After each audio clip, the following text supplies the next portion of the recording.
Once upon a time, in a galaxy not so far away. 4.6 billion years ago was the birth of this big blue ball we call Mother Earth. For what it's worth, back then it was a bunch of dust, third planet from the sun. Gravity pulled it all together, and with a whole lot of heat and pressure, this ground was formed. The planet was born, then the hot iron core formed at the center. But first, we have a lunar formation. They collided and shook up the place and put that rock in the sky that lights up the night and turns the tides. Then something happens, something frightening. Maybe volcanoes struck by lightning, or hydrothermal vents, or maybe aliens. It was almost 4 billion years ago, that's a number 4 with 9 zeros, when the oldest evidence for life on Earth was born, then died, then buried in dirt. Found a hunk of rock with a bunch of graphite that pointed to organisms using the light to photosynthesize and become the life that leads to everything that's alive. Then came the fossils. Yeah, these mother brothers buried in snow lived a whole 3.7 billion years ago. Cyanobacteria and colonies, stromatolites was found in Greenland in the melting ice. The world was dominated by prokaryotes, no other life as far as we know. There's a long time left to go, so I'll fill that time with some sick music solos.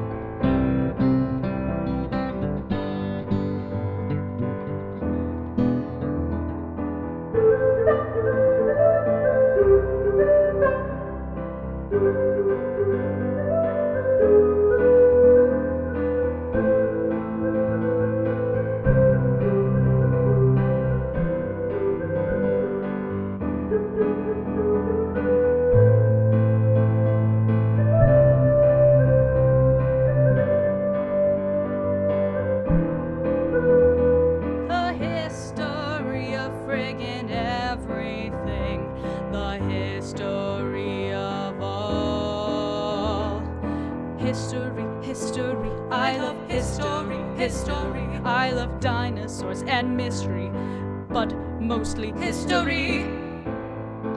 Let's get real for a minute. This year's been pretty great, even though it's from home. Thank you to all my professors and others who have helped along the way.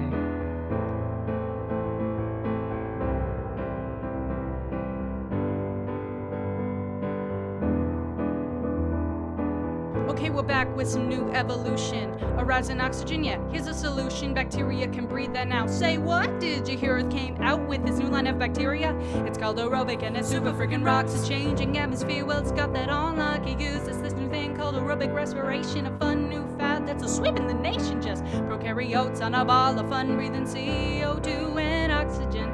Something big's coming, so you better run, but you don't have legs, you're just one cell bud. Then at this point, the cell decided to go, hey, I think I'd like to have a nucleus, bro. So then came the rise of the eukaryotes, but they're just single cells riding solo. The beginning of the proterozoic comes fast. Yeah, I think this new internal organ, nothing might last. Soon comes the mitochondria and chloroplast cells. Living in cells sounds like a blast. Hey, Is that a cell? would it maybe be better if we just teamed up and worked together? Life could be easier, get less rough, get a little beefier once we team up. Oxygen levels are on the rise, allowing for a larger body size, differentiating tissues, dividing the labor. No longer brothers, now they are neighbors.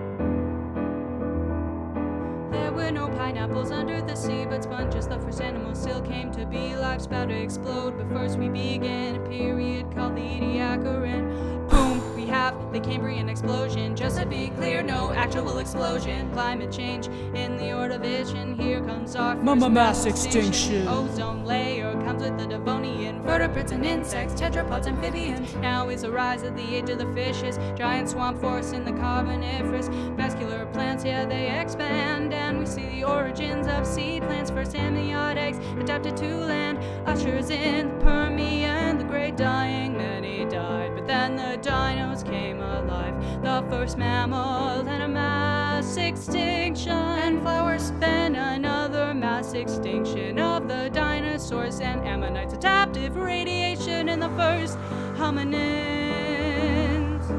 This was a history of freaking everything. It's exciting to think of what the future will bring. Maybe aliens or robots, or living on Mars, interdimensional travel, exploring the stars, editing our DNA, controlling evolution. After we figure out the next train revolution, I just have one small favor to ask. Can we build Jurassic Park and bring the dinosaurs back?